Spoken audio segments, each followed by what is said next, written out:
We're here at Kilmacolm Tennis Club, which is a small 3-court club, all-weather courts with floodlights. This is Giulio, who's the club coach here. Giulio is a part-time coach. He works for active schools in the day. Giulio, we're here today to just ask you a few questions on, obviously you've got a quite an inclusive program with lots going on. How do you cater for all your members, the juniors and the adults, when obviously you're a part-time coach? What sort of things do you have on, and how do you structure that?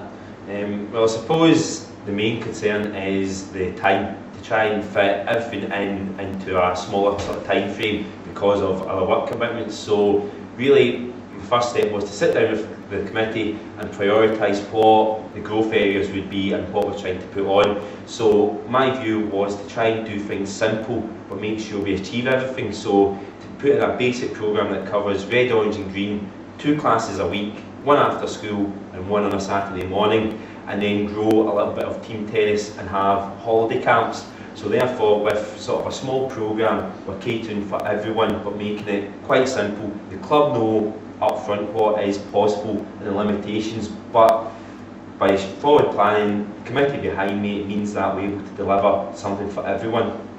Okay, that's good. And obviously you can't be here all the time yourself. Have you got some volunteers that help you a little bit out with the coaching and the planning side? Obviously you mentioned about the committee. Are they on board and help out with a few things with regards to the sort of coaching program?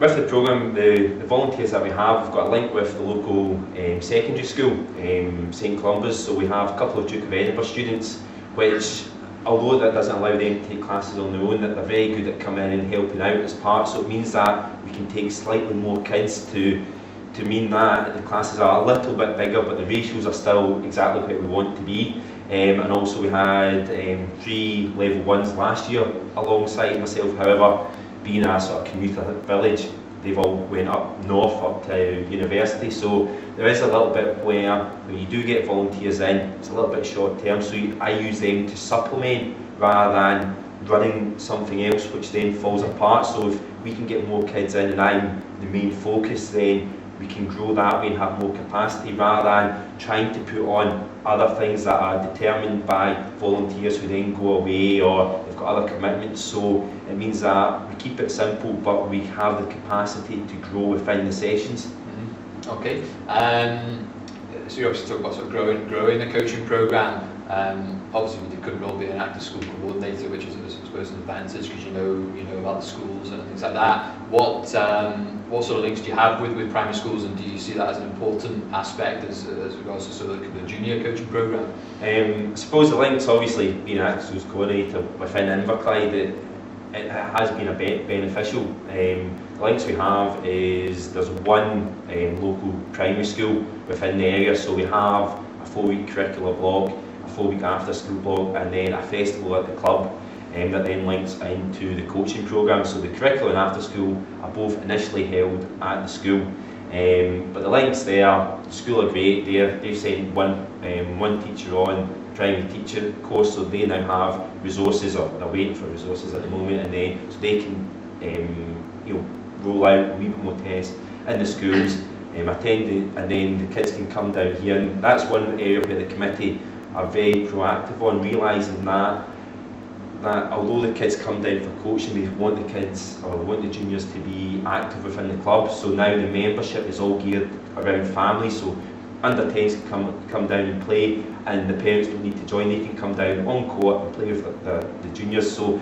that's been a big advantage to try and grow the amount of juniors playing, not just coming down for coaching, but then the membership and the subscription along with the primary links has meant that the tennis area grows. So we've got the coaching programme that's small but hopefully sustainable, with a couple of opportunities at each sort of level, but also tennis happening in the primary schools, and also very much a family orientated and trying to be a community facility because of its location.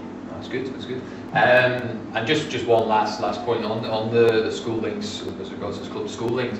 What is the best way to, if you're giving advice to a club that hasn't got any links at the moment, how would they go to developing that link? Do they go straight to the school, or do they go through the active schools coordinator? I think more and more, a lot of sports are realising that they struggle to get directly into towards a head teacher, so everything seems to now go towards going through active schools, which has a positive step.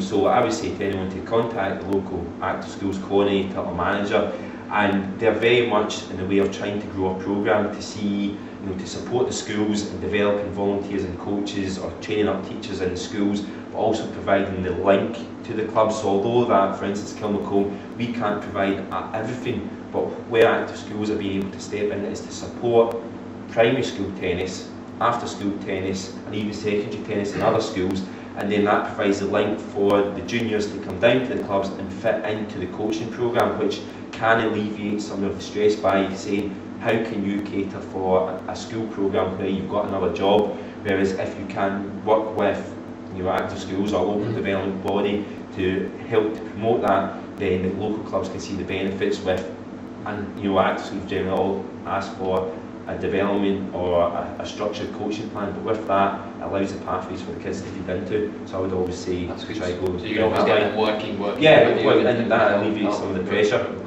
Okay, good stuff. Thanks.